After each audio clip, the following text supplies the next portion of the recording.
forma descontraída, vamos levar para você o conhecimento para suprir a necessidade que existe entre a sociedade e os profissionais da engenharia, da agronomia e da geociência.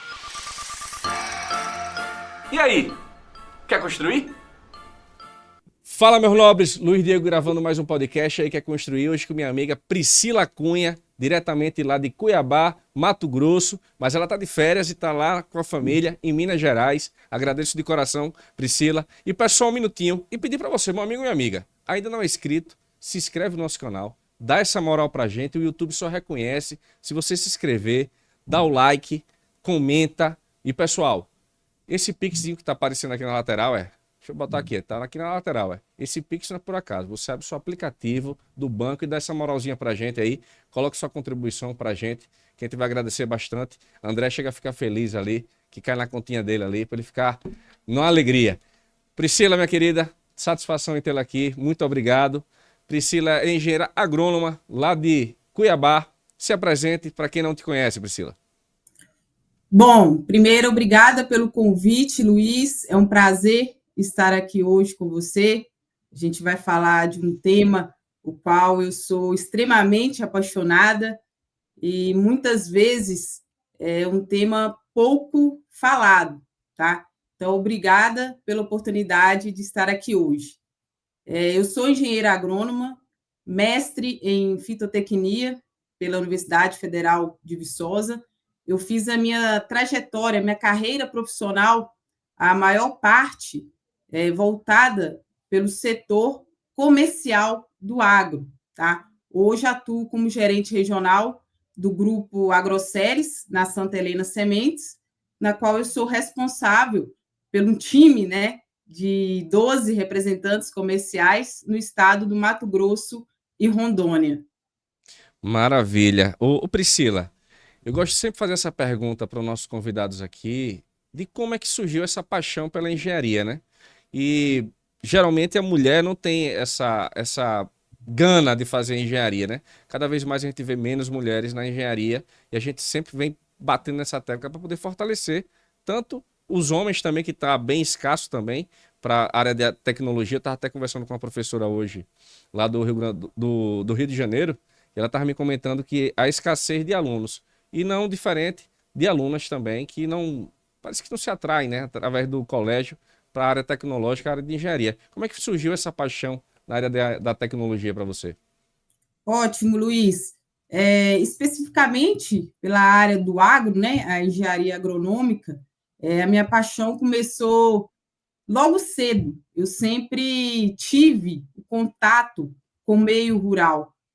Os meus avós, né, eles são do interior de Minas, da zona rural, então ali eu cresci e a escolha, então, pela agronomia, ela foi uma escolha, um destino um pouco mais fácil por conta dessa paixão e esse contato já no início ali da minha infância. Então, e aí, o que eu também gosto de perguntar também, o desafio encontrado por conta de ser mulher. Infelizmente, a gente vive num sistema que é ainda, além de engessado, é machista.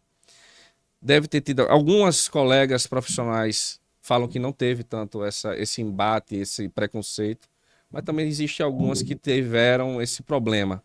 Me conta essa parte aí, se você teve alguma barreira nessa questão do desafio, tanto na parte para você ingressar na parte da engenharia agronômica, e também desafios quanto ao profissional. Ótimo. Luiz, contando um pouquinho da minha trajetória, como que foi essa escolha também, por que entrar no meio comercial, tá? Logo após o meu mestrado, eu decidi que eu queria levar o conhecimento adquirido na academia para a prática, tá? E ao campo. Então, ali eu comecei a espalhar o currículo, né? Porque eu falei, não, eu não quero o doutorado, agora eu quero realmente colocar em prática todo aquele conhecimento. E aí eu conheci, eu falo sempre que pessoas, né? A gente precisa de pessoas para nos ajudar. E eu tive essas pessoas que me ajudaram nesse início da minha carreira. E aí eu fui trabalhar numa propriedade rural no sul de Minas, tá? e ali eu falo que foi uma das experiências mais marcantes da minha carreira, onde eu tive o contato com as culturas soja, milho, trigo, feijão. Então, ali, realmente, eu pude colocar em prática todo o meu conhecimento adquirido no mestrado e entender também, de fato, o meio rural, o dia a dia do produtor rural, tá? E aí veio a primeira dificuldade, ou o primeiro desafio, tá? Eu estava ali, Luiz, uma espécie de estágio. O produtor, ele recebeu meu currículo, meu tio espalhou o currículo, aí ele olhou o currículo e falou assim, olha, o seu currículo é bom, da sua sobrinha é muito bom, porém, eu não tenho condições financeiras agora, mas se ela quiser participar aqui conosco, né, uma espécie de estágio, e assim eu fiz, sabe, Luiz? Porque naquele momento eu precisava de uma oportunidade. O financeiro, ali naquele momento, ele era secundário, eu precisava aprender, tá? E aí eu fui, aceitei o desafio, fui para lá, eu fiquei lá alguns meses, mas sempre buscando outras alternativas. Então, o primeiro desafio foi, de fato, inserir no mercado de trabalho, porque você sai da academia, tá? Entra no mestrado, fica um tempo fora, né, desse mercado, e aí, quando você vai em busca, essa oportunidade, ter essa primeira oportunidade, é sempre um desafio, tá? E aí, depois dessa experiência na fazenda, eu comecei a minha jornada no meio comercial. Eu passei por diferentes níveis hierárquicos do setor comercial do agro. Eu comecei como assistente técnica de vendas, depois eu fui para consultora técnica de vendas numa revenda, numa distribuição, e, posteriormente, ingressei nas multinacionais, né, como representante técnica comercial, e aí, nos últimos anos, já desenvolvendo a parte de gestão, de gerente regional de vendas, gerente key account, né, ou seja, gerente de grandes contas, e os desafios, eles foram diversos, tá? Imagino. E assim, como eu falo, é a persistência, a gente tem que persistir, porque os desafios, eles vão, sem dúvida, existir. E aí, um dos pontos que eu destaco, que eu enfrentei na minha carreira, é a questão da mudança e me adaptar a novos cenários, tá?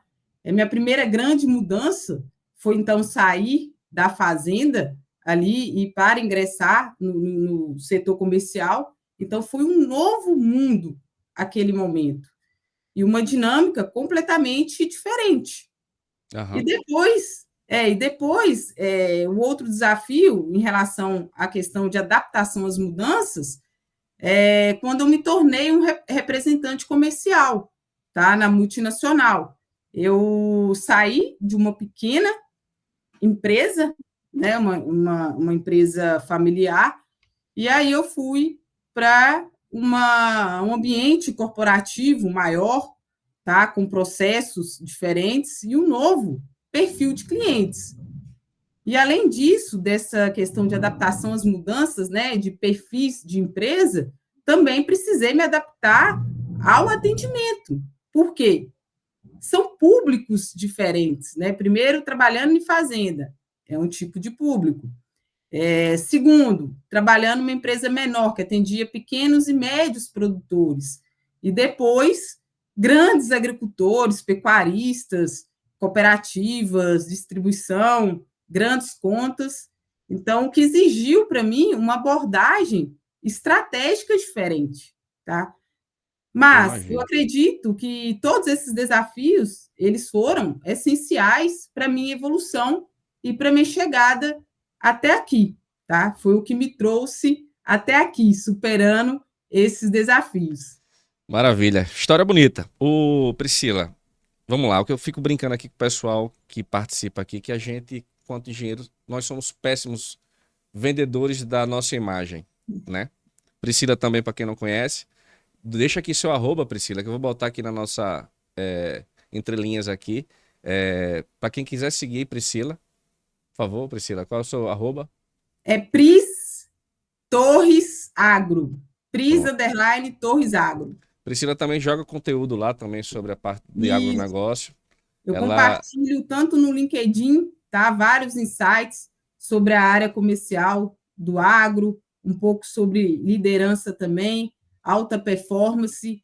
E no Instagram, eu compartilho o dia a dia e algumas reflexões também. E, Luiz, eu tenho um projeto, eu posso até falar um pouco mais a fundo dele, por que desse projeto, tá? Como que ele surgiu. Fica à vontade, você que manda aqui. Obrigado, mas esse projeto ele surgiu por quê? Pela necessidade, quando eu entrei na multinacional, eu era representante, comecei a fazer processos seletivos para contratar pessoas, uma das maiores dificuldades realmente foi contratar, tá? Então, o que eu percebi? O meio comercial, como eu falei, eu sou extremamente apaixonada, mas ele é pouco falado, principalmente nas universidades. E aí, quando eu fazia uma entrevista, eu via que as pessoas, às vezes, não conheciam a realidade da área comercial. Então, eu criei um projeto, ele foi 2000 se não me engano, 2019 que ele começou. É um projeto totalmente gratuito. Hoje a gente tem um grupo também no WhatsApp, onde a gente compartilha muita coisa, tá? Então, é um grupo para network e é um grupo de capacitação técnica, tá? Então, já foram mais de 200 pessoas treinadas, muitas delas já são assistentes, representantes, até gerentes treinados. Maravilha. Então, assim, é o que a gente aborda, tem esse grupo no WhatsApp, é uma troca mesmo de experiência de network, tá? Como é que você aplica isso na prática, essa parte de gestão de vendas técnicas, na sua vivência? Luiz, a gestão técnica, né, vendas técnica, nada mais é que uma venda consultiva, tá? E o que é isso? O que é uma venda consultiva? Não se trata apenas de vender um produto ou oferecer um serviço e falar apenas de preço, tá?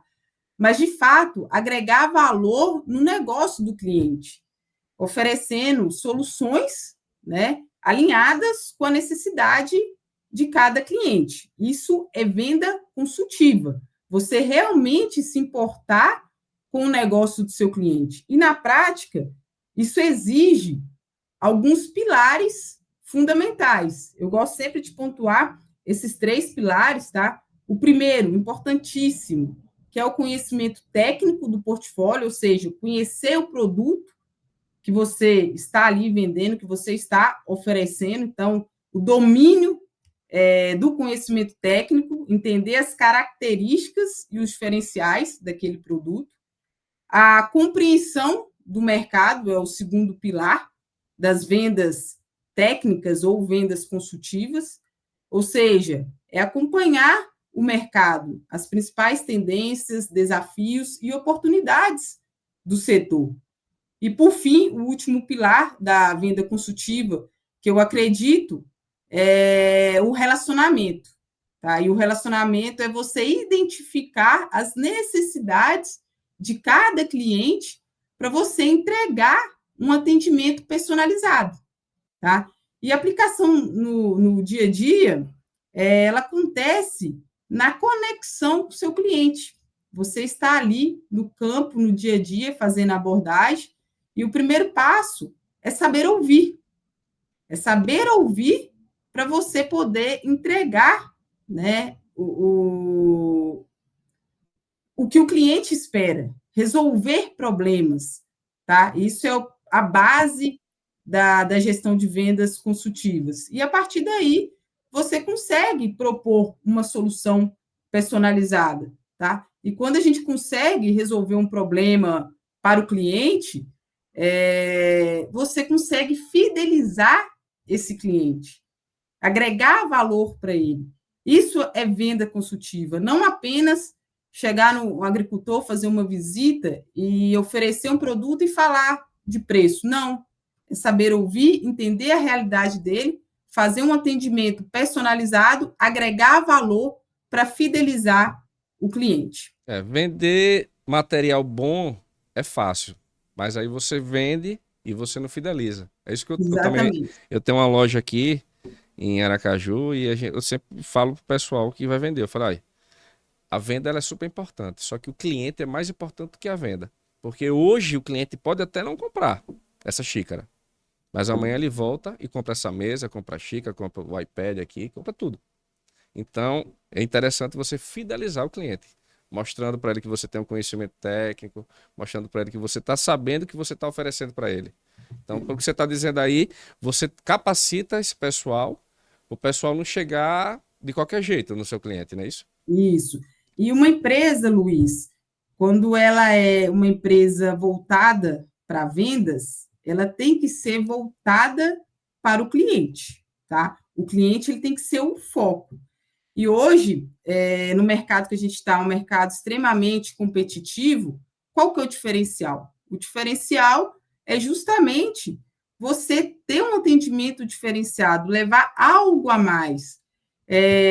Tem uma pesquisa que mostra que os agricultores hoje, eles recebem 1 a 2 representantes comerciais na propriedade. Então, qual que é o nosso objetivo? Estar presente nesses 2, né? E para isso, como você consegue estar presente na propriedade do agricultor? É você sendo o quê? Interessante, relevante. Então, para isso, você tem que levar o conhecimento técnico, tem que criar essa conexão, tem que levar inovação, tá? Então, tudo isso faz parte da venda técnica e da venda consultiva. Aquele representante, Luiz, eu sempre falo isso com uma equipe, experiência, anos. Eu tenho 10, 15 anos que eu atendo agricultores. Às vezes não quer dizer que anos atendendo você consegue, de fato, agregar valor, fazer diferença no cliente. Por quê?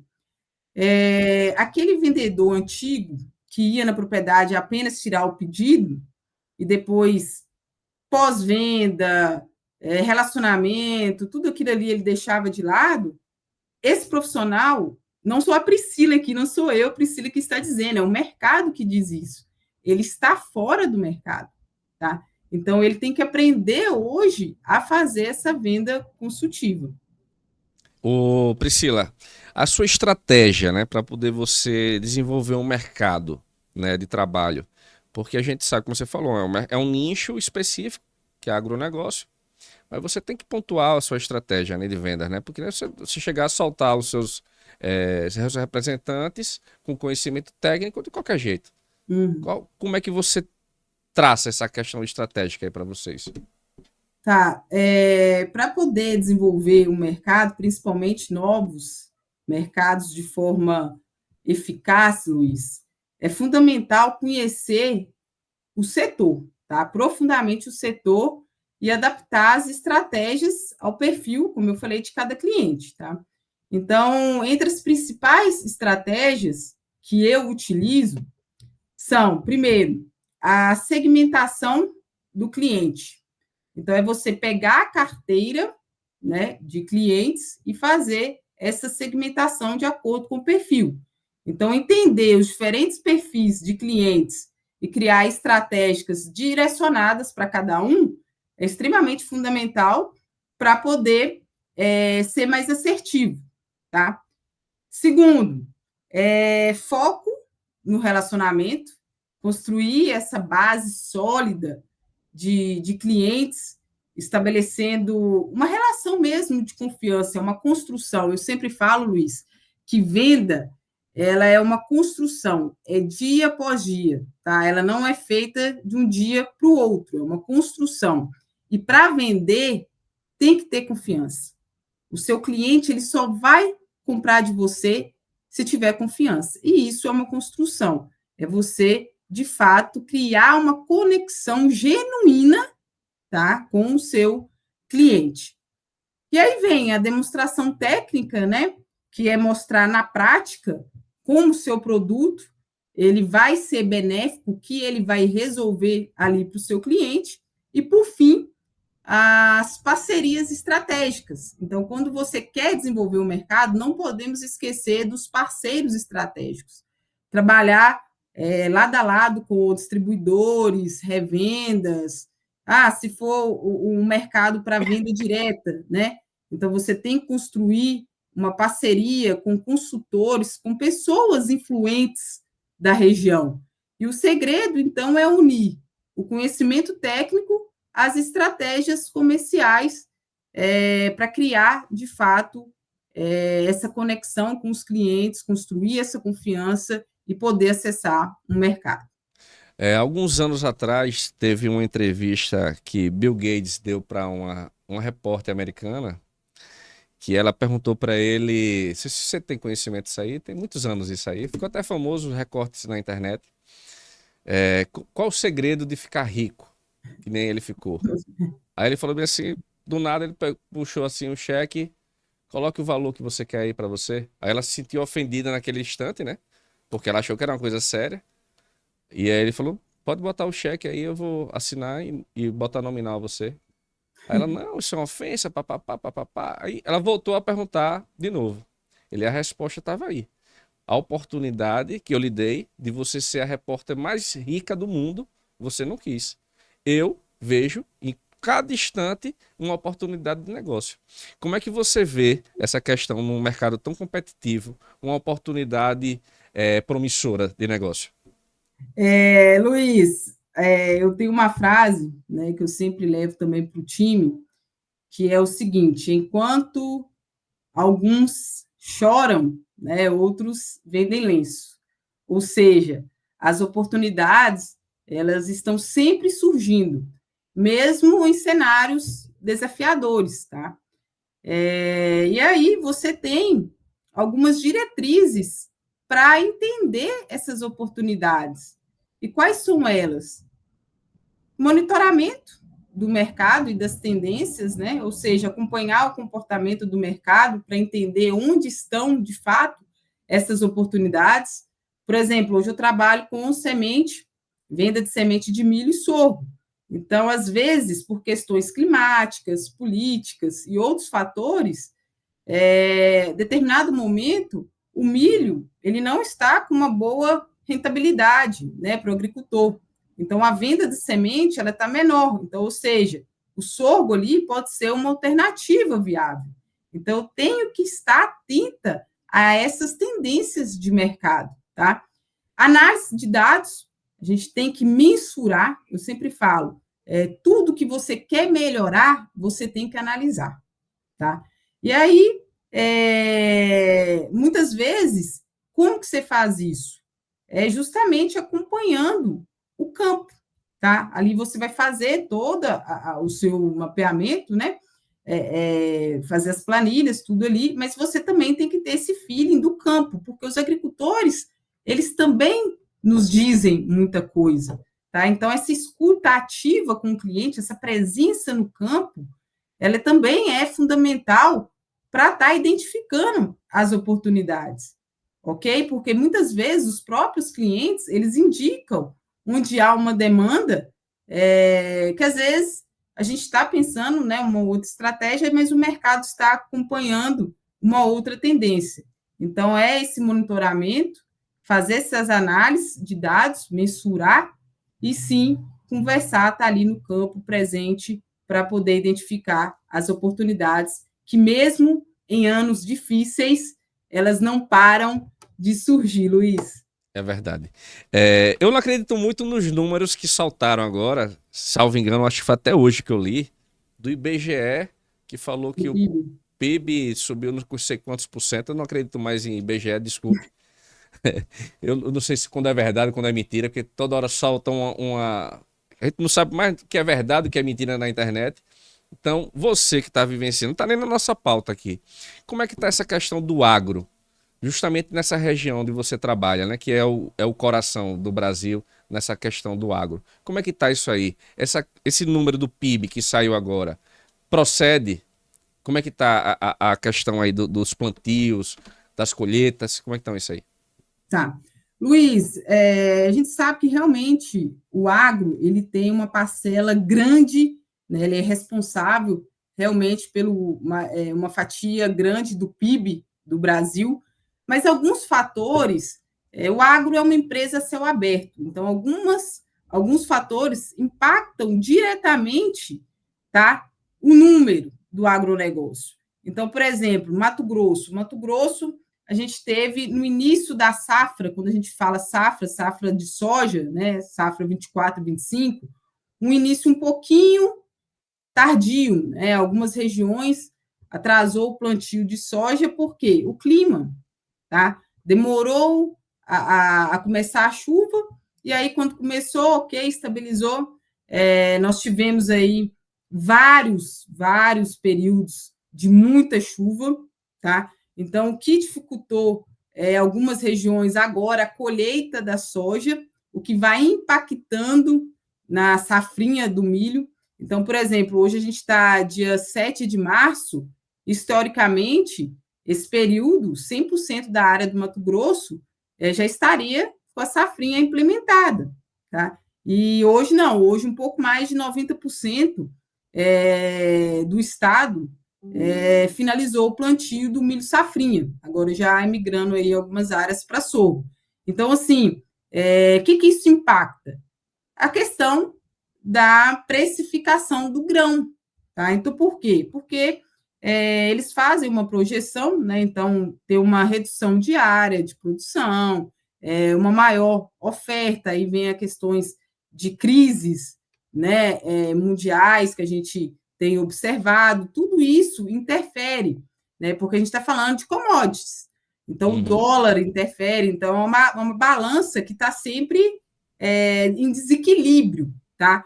Então, assim, a gente teve períodos, claro que a soja, o grão, ela teve uma valorização, como o milho. Hoje o milho também no Mato Grosso, né, o grão, ele está com uma precificação um pouco melhor, tá, do que estava, por exemplo, no meio do ano passado.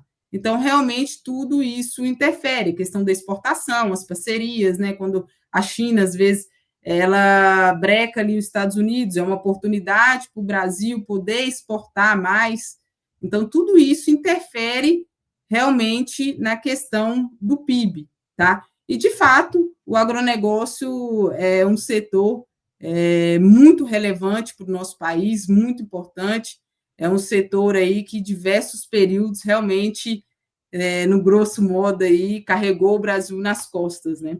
Acredito que até hoje, né? Porque a construção civil, ela tá meio que estagnada, querendo dar uma pujança, mas a falta de mão de obra tá terrível no país. Acredito que até mesmo para vocês, para pequenos produtores, deve sofrer, não sei se você tem esse dado aí, que pode falar para a gente. Pequenos produtores estão sofrendo bastante e estão perdendo a safra por falta de mão de obra de colheita. Aqueles que não têm as máquinas para colher, né? E aí você usa o braçal, o pessoal não está tendo mais esse tipo de mão de obra.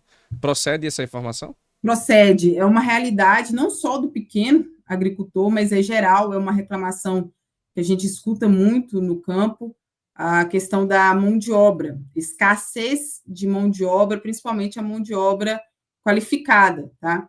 Por exemplo, eu falei muito do Mato Grosso, né, que é a região que está chovendo bastante, é uma região que tem muitas oportunidades também. Hoje, a realidade do Sudeste está um pouco diferente, né? Você pega a região de Minas, São Paulo, já é o outro lado, escassez hídrica, o que está dificultando, tá, a produção. A safrinha, hoje, do Sudeste está muito comprometida, e isso tudo também envolvendo, né, além da questão climática, política, a mão de obra, a dificuldade de encontrar mão de obra qualificada. Como eu mencionei, quando eu ingressei como representante comercial, uma das minhas dificuldades foi encontrar profissionais. E isso se estende para todos os setores da cadeia do agronegócio. Priscila, como é que você, enquanto gestora, né, líder de equipe, faz essa pincelada para poder buscar no profissional uma habilidade que ele tem que ter para poder compor a sua equipe? Boa. Luiz, Eu sempre falo que, para mim, o mais importante na área comercial do agro é a atitude, tá? A vontade de fazer acontecer, ou seja, paixão pelo que faz, paixão por estar ali no campo, gostar de pessoas. O conhecimento técnico, ele é fundamental, sim, mas ele pode ser o quê? Aprendido, né? Ensinado, aperfeiçoado. Mas sem a proatividade, ele não se transforma em resultados, tá? Então, as principais habilidades, digamos assim, que eu valorizo muito na hora da contratação é a atitude, a disposição de agir, de buscar soluções, a comunicação, tá? Saber se expressar e interagir com clientes e colegas, e o comprometimento, a disciplina, a constância, essa vontade mesmo de fazer a diferença, de ser um profissional diferenciado. Enquanto engenheiro, né, eu sempre falo brincando com o pessoal que não faz parte da nossa profissão, que eu falo que a gente, enquanto engenheiro, gestor de obras, no seu caso de campo aí, da área do agronegócio e de vendas, né, equipe de vendas, eu falo que a gente tem que ser um pouco de tudo, né, e principalmente psicólogo, porque a gente lida com pessoas. Por mais que você tenha a equipe aí, você lida com pessoas. Então, pensamentos diferentes, né? Você tem que entender, religiões diferentes, que é também, às vezes, questões, algumas não podem trabalhar certo tipo de horário, dias, tal. Tudo você tem que ser compreendido, né? Dentro de um contexto para quem é um gestor. Agora, também, a gente tem aquela questão do conflito. Né? Existem os conflitos, né? Conflitos de interesse, conflito de venda. A gente tem aquele vendedor que quer vender mais do que o outro, quer atropelar o outro. Então, às vezes, o cara quer sobressair para poder se mostrar um pouco mais para líder dele. Como é que você lida com esse tipo de conflito na sua equipe? Luiz, o conflito ele está presente, é normal e natural, tá? E, para mim, a base para a gestão de conflitos é a negociação, tá? E o que é a negociação? Muitas vezes as pessoas confundem a negociação. A negociação, ela é um acordo entre duas ou mais pessoas que vai chegar ali num propósito comum, tá? E a negociação, ela não é um jogo de um vencedor, de ganha-ganha. Ah, eu ganhei uma negociação ali, eu saí vencedor. Não, é justamente buscar esse equilíbrio. E como fazer essa negociação, né, para poder resolver conflitos? Primeiro, eu gosto muito de ouvir ativamente, tá? Ou seja, entender de fato, genuinamente mesmo, o outro lado da conversa, né? A opinião, a sugestão do outro, ela é importante. Então, saber ouvir para poder buscar um equilíbrio. E aí, buscar esse equilíbrio, o que significa? É saber ceder quando for preciso e também saber ser firme quando for preciso. Esse é o equilíbrio, tá? E aí sim, você poder direcionar a equipe para o objetivo comum, tá? Que é esse propósito comum, tá? Mostrar que o foco ele deve ser sempre os resultados. Então, muitos conflitos, Luiz, eles acabam surgindo por questões da comunicação, tá? Então, eu sempre procuro manter um ambiente onde nós podemos ter um diálogo, né? Um diálogo aberto, construtivo, transparente, e tudo isso fazendo essa negociação, que são acordos. Eu acho que é uma base interessante para poder fazer a gestão de conflitos aqui na área comercial. Maravilha. Priscila, peço licença só um minutinho, agradecer aqui nossos patrocinadores, a DBA, Engenharia Civil, Segurança do Trabalho e Educação. Barbearia Marcelo Honório, barba e cabelo masculino. EPA, Educação Profissional Aliança. Geobras, Serviços Geológicos, Mineração e Meio Ambiente. Engecom, Construções de Residências Populares. Obrigado, Priscila. E aí, Priscila, como é que são essas questões das principais estratégias comerciais que você utiliza para impulsionar as vendas? Que a gente sabe que isso aqui que a gente está fazendo hoje é o que viraliza, né? Que é a internet. Mas como é que essa parte agronegócio, aquele negócio mais bruto, como é que funciona na sua área? Tá, as minhas estratégias, Luiz, elas sempre são voltadas, baseadas em relacionamento e valor agregado, tá? Então, por exemplo, eu uso estratégias comerciais, ou seja, condições comerciais atrativas, tá?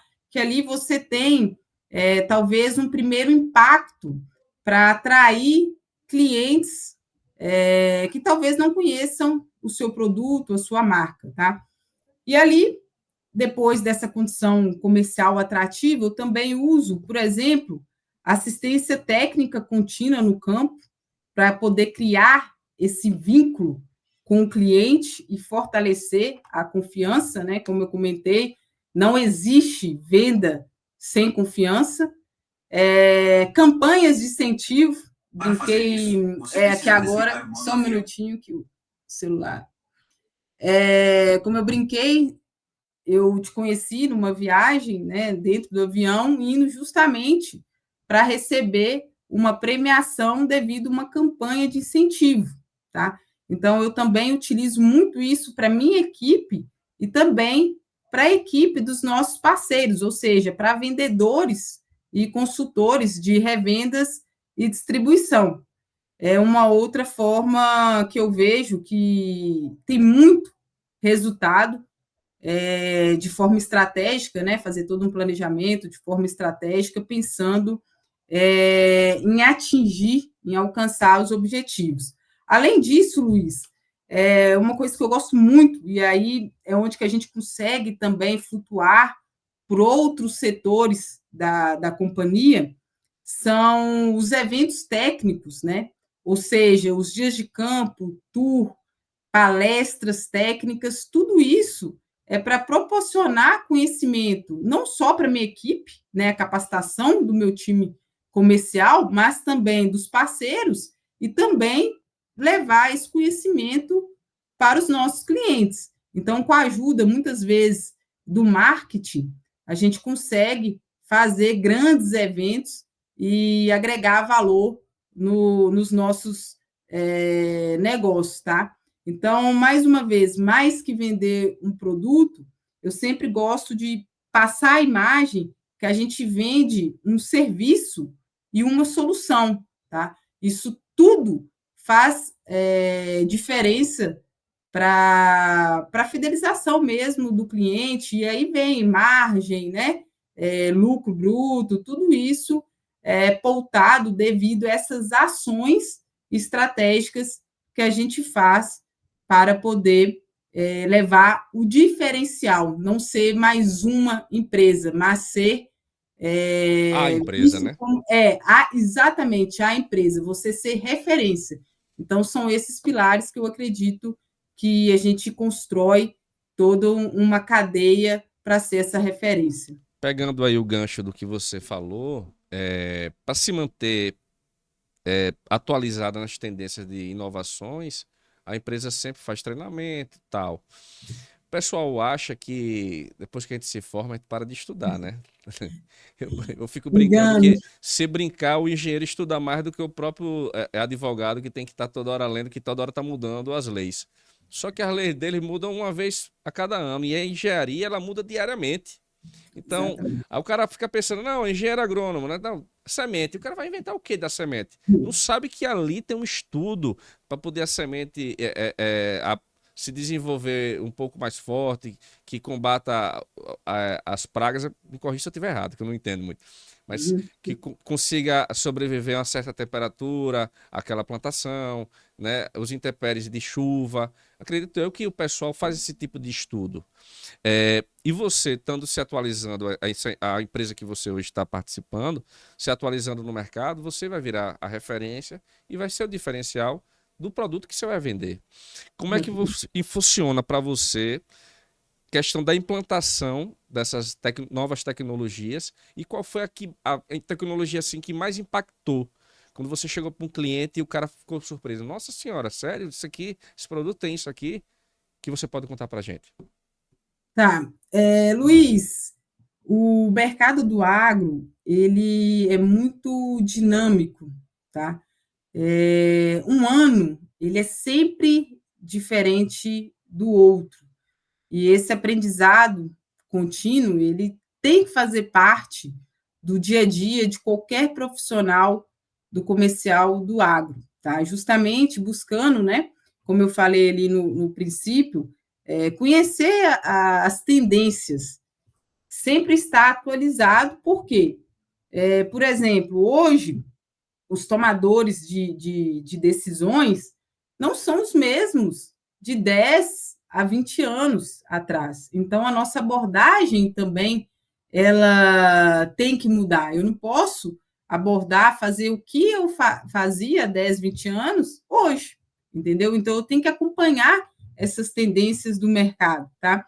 E quando a gente fala de inovação,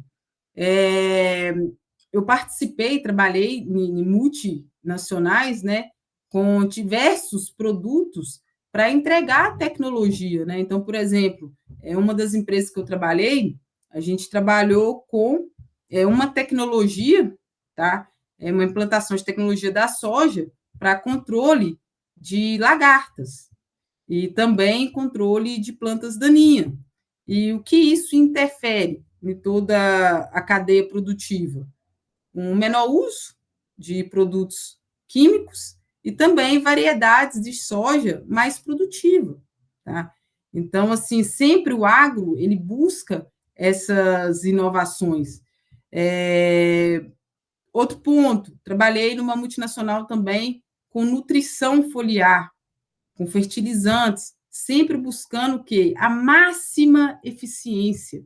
Tudo isso para alavancar mesmo a produtividade e, principalmente, quando a gente fala de produtividade, principalmente a questão da rentabilidade para o agricultor, né? De forma, claro, sustentável, levar essa rentabilidade com a inovação, com produtos cada vez mais eficientes para, de fato, entregar uma maior produtividade.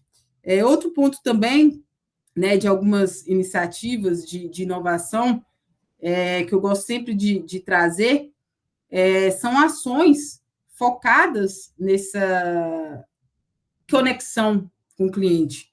Volto a dizer, empresas voltadas para o comercial, para vendas, toda empresa que ela faz vendas, o principal setor da empresa tem que ser o comercial, né? E o cliente, o foco disso. Então, por exemplo, uma inovação, né? Que a gente também sempre traz é a inclusão de mulheres do agro, tá? Como fazer essa inclusão, sabe, Luiz? Realmente colocar essas mulheres para participar de forma mais ativa, seja esposa de produtores, esposas de gerentes, né, ou donos de revendas, enfim, mulheres que estão envolvidas no setor. E os números, eles nos mostram uma crescente, tá, de mulheres, principalmente na área de gestão e também nas tomadas de decisões no agronegócio. Então, incluir essas mulheres em eventos, em encontros técnicos, é fundamental, não só para estreitar o relacionamento, né, fortalecer esses laços, mas expandir a influência da marca, da empresa, e também esse sentimento de pertencimento. Por exemplo, deve ter...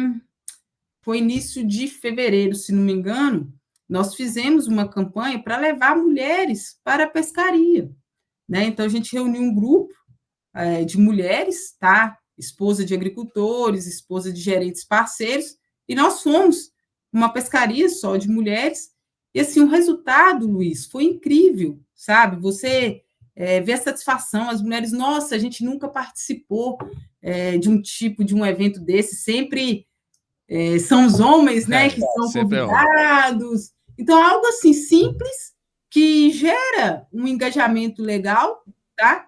e que traz retorno, não só comercial, tá? É claro, a gente faz aquilo ali, tem um retorno, talvez, de médio a longo prazo em relação a vendas, mas não é só isso, mas é de fato para incluir essas mulheres, porque as mulheres elas fazem parte do agronegócio e a gente vê o número crescente e proporcionar essas experiências, né, diferenciada, é muito bacana você ver o resultado, o brilho nos olhos, sabe, dessas mulheres. Quais são as principais dicas hoje que você daria para um egresso que está começando no agronegócio? Tanto o engenheiro quanto um produtor. Tá. Quais dicas você daria especificamente para um engenheiro, engenheira, ou um produtor, uma produtora? Luiz, voltando no grupo, né, do como criar conexão com o seu cliente e alcançar resultados, que é o tema do projeto que eu mencionei, lá a gente também coloca muitas dicas, principalmente para pessoas que estão interessadas em entrar na carreira comercial do agro. E uma das coisas que eu mais falo é não desistir, tá? O setor do agro, o setor comercial do agro, ele é fascinante, né? Mas ainda muito pouco falado, tá? Para quem quer começar, eu recomendo a questão da atitude, né? Ser proativo e buscar sempre o conhecimento. O conhecimento, essa busca por conhecimento, ela deve ser constante. Ter a consistência, tá? O sucesso, ele vem com o tempo e principalmente o esforço contínuo.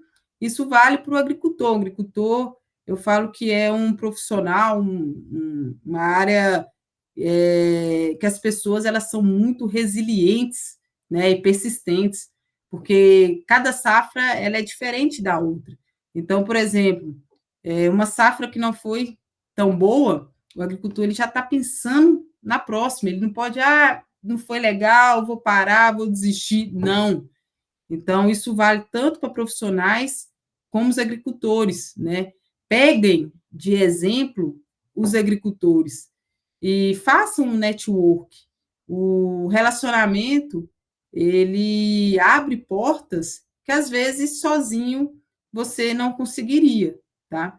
E se você acredita no seu potencial e trabalha com honestidade, trabalha certinho, né? O famoso trabalhar duro, os resultados aparecem, tá? Então, a principal dica que eu dou, tanto para profissionais que querem ingressar no meio comercial do agro, se espelhem de fato nos agricultores, né? Tenham essa persistência e atitude. Então, eu não sei como é que funciona aí. Eu estou dizendo aqui, nosso estado é um estado pequeno, né, o menor da federação, em termos de região, né, em termos de territorial. Mas acontece bastante, o pessoal não conhece, às vezes é um desconhecimento. Tem o dinheiro, o cacau, né, que a gente chama aqui de cacau, tirando onda. Tem o cacau, mas tem o receio de comprar uma terra e aquela terra ser improdutiva. E muitas das vezes o que acontece? O pessoal vai até um fazendeiro e arrenda a safra, né, que vocês chamam. Uhum. Como é que funciona esse comércio aí para você? Porque às vezes o cara quer entrar no agronegócio e não tem o terreno, mas ele pode trabalhar dessa forma, né? Ele pode fazer um arrendamento do terreno, faz aquela plantação lá e depois colhe e não sei como é que funciona a questão de divisão de valores. Você pode explicar para a gente, quem está assistindo e tirar essa dúvida? Luiz, basicamente dessa forma que você mencionou, tá? Ele faz o arrendo da terra, e aí esse arrendo, ele pode ali ter uma variação de região para região, tá? E de período de tempo por região. Alguns lugares que eu já trabalhei, esse arrendo, na maioria das vezes, é de 5 a 10 anos, tá? Outros locais, um pouco menos. Então, tem essa variação. E é feito dessa forma. A pessoa ela arrenda aquele terreno, né, aqueles hectares de terra, ele vai produzir, vai trabalhar naquela terra, e sempre ao final da safra, ele faz o pagamento em grãos, tá? E aí também esse pagamento, esse valor, também vai depender da região, se é uma área que já estava em produção, ou se é uma área de abertura, né? Que você vai começar todo um processo, todo um manejo para poder iniciar o cultivo, tudo isso interfere na questão dos acordos comerciais, ok? Mas sim, é possível você arrendar uma terra, produzir e, através da produção, você fazer esse pagamento do arrendo.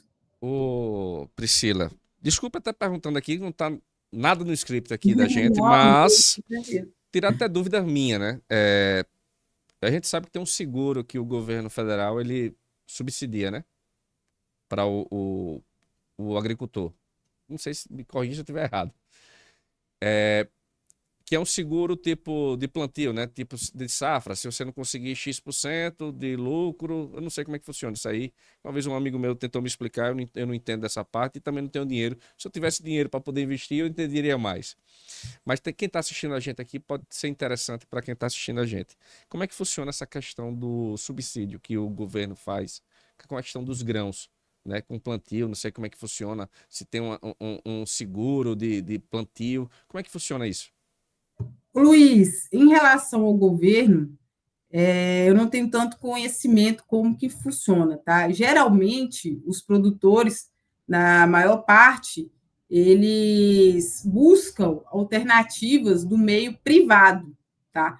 E aí, no meio privado, tem as questões contratuais, né? E aí vai definir o quê? Se vai ser só a safra, se vai entrar a safrinha, se vai colocar quais fatores, quais impactos ali para poder ter o direito ao seguro, né? Então, isso vai demandar muito de seguradora para seguradora e também do objetivo que o agricultor quer, tá? Se vai ser só em relação à safra ou vai ser maquinário, tudo isso também vai entrar no seguro. Então, essas questões, assim, eu não tenho tanto conhecimento, tá?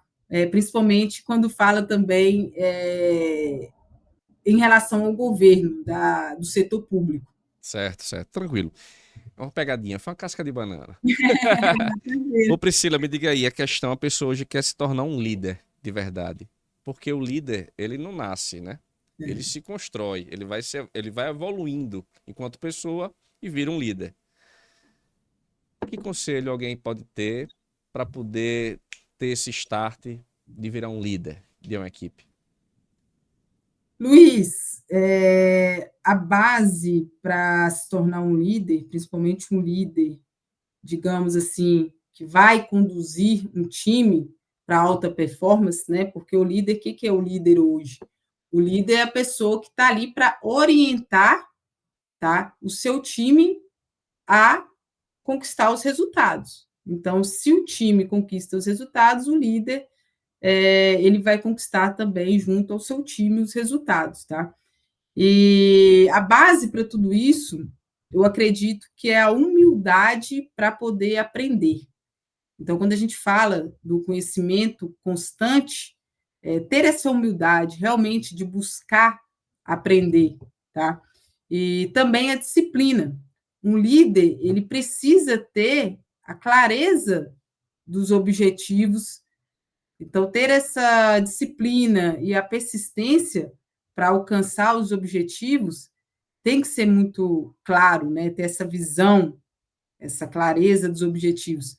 Além disso, umas outras características que eu vejo para alguém se tornar um líder de sucesso é saber onde quer chegar, né? Então, entrei como gestora, como gerente. Então, tem que ter um foco ali, saber onde que eu quero chegar, né?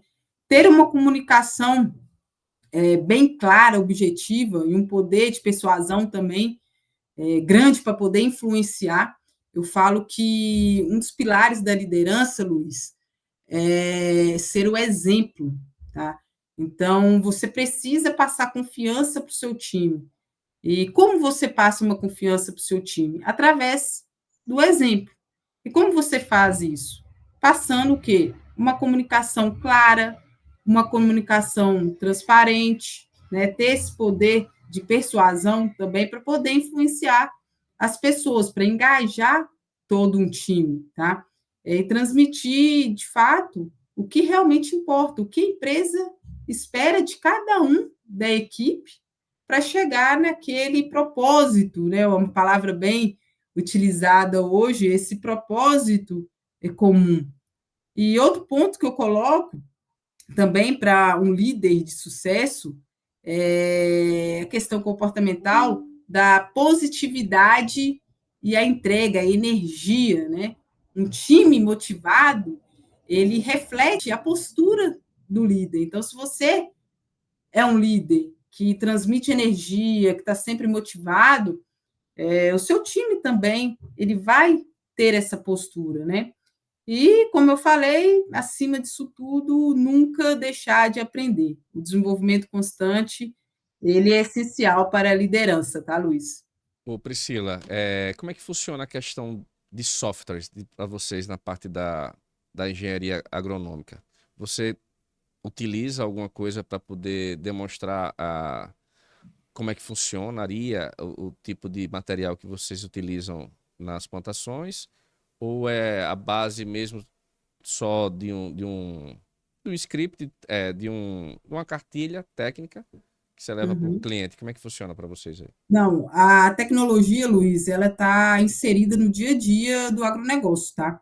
Então, hoje a gente tem, por exemplo, a plataforma do CRM, onde que a gente coloca todos os dados dos nossos clientes, justamente para poder fazer esse atendimento consultivo. Então, nessa base, tem tudo ali do cliente, tá?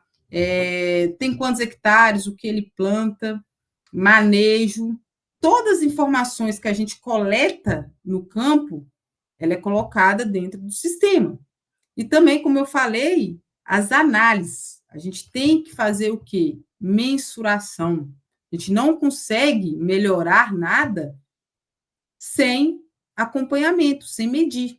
Então, essas análises é tudo feito, né, através do Power BI, de outras ferramentas que a gente utiliza para poder entregar uma forma estratégica mais assertiva, né? Então, tudo isso é acompanhado através da tecnologia. E hoje, a gente fala muito da inteligência artificial, que também está presente no agro, tem ajudado muito, principalmente em relação a manejo de campo, a recomendação para os nossos clientes, bem como a agricultura, né? Que a gente fala agricultura 4.0, que aí engloba agricultura de precisão.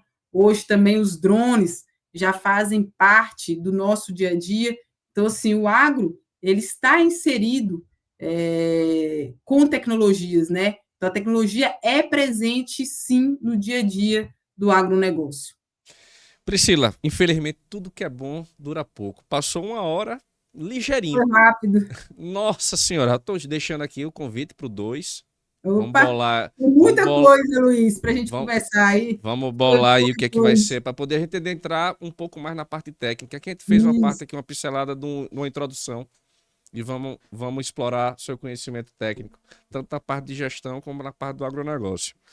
Mas aqui, Priscila, esse ano eu estou fazendo uma pergunta, quanto profissional, né, que tem os seus anseios, né, e as dificuldades enfrentadas no dia a dia, e o sistema, com fé a CREA, não seria diferente, porque a gente tá, querendo ou não querendo, a gente faz parte dele, a gente usufrui dele, né, diariamente, Uhum. enquanto profissionais.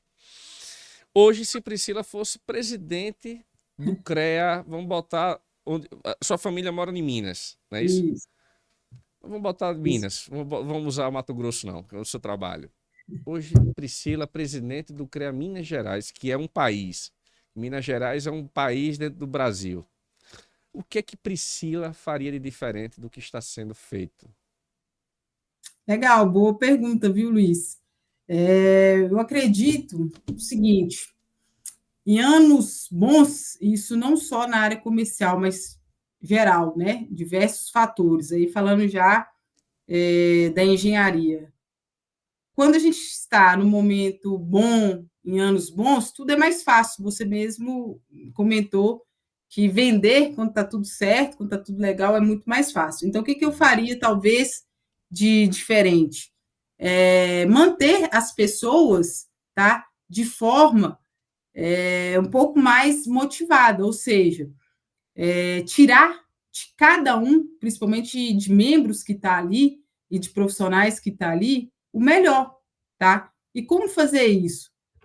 Talvez introduzir aí uma nova perspectiva, tá? Um trabalho mais estratégico, talvez, entendendo a realidade, como eu volto a dizer, né? Não só para os nossos clientes, mas também os clientes, né, do CREA, digamos assim, os profissionais. Que todos os profissionais somos clientes do CREA, né? Porque pagamos, né? Exatamente.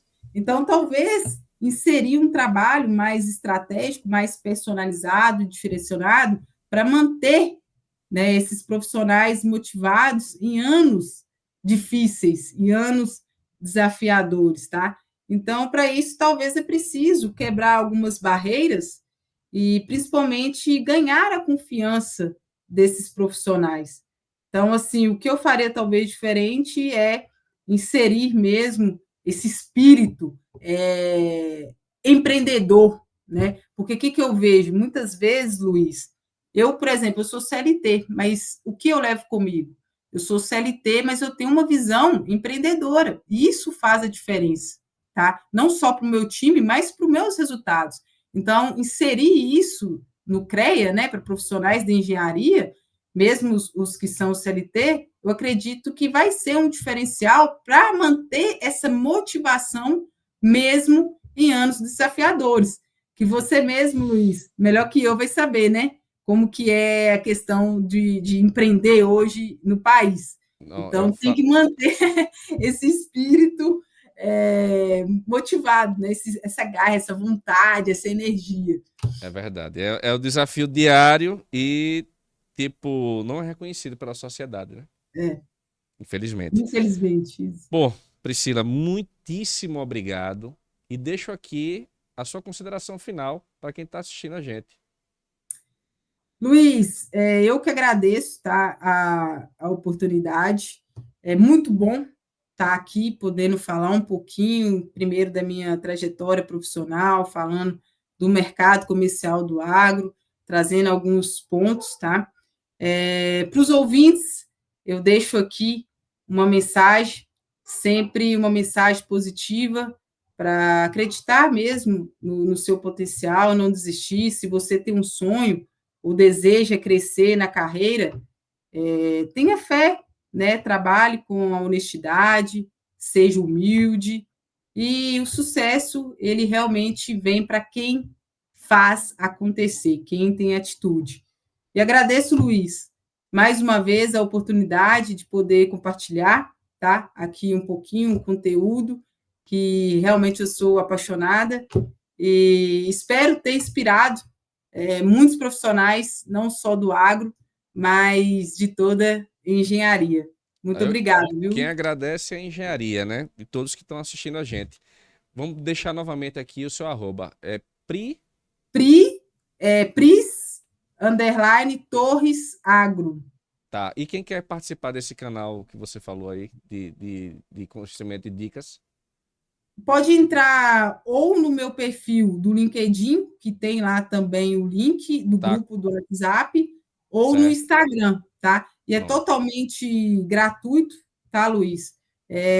A gente tem algumas turmas durante o ano para fazer essa capacitação mesmo, esse treinamento, mas no dia a dia a gente troca muitos insights e network também, para poder ajudar profissionais que queiram fazer a diferença no mercado de trabalho.